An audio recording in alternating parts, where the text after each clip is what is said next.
கந்தன் காலடியை வணங்கினான் கடவுள்கள் யாவரையும் வணங்குதல் போலே கந்தன் காலடியை வணங்கினான் கடவுள்கள் யாவரையும் வணங்குதல் போலே கந்தன் காலடியை வணங்கினான்.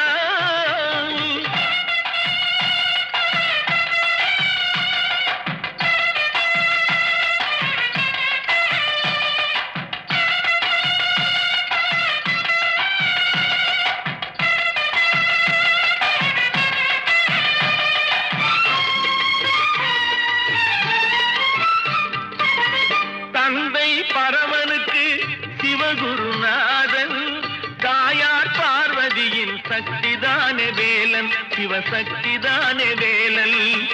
தந்தை பரமனுக்கு சிவகுருநாதன்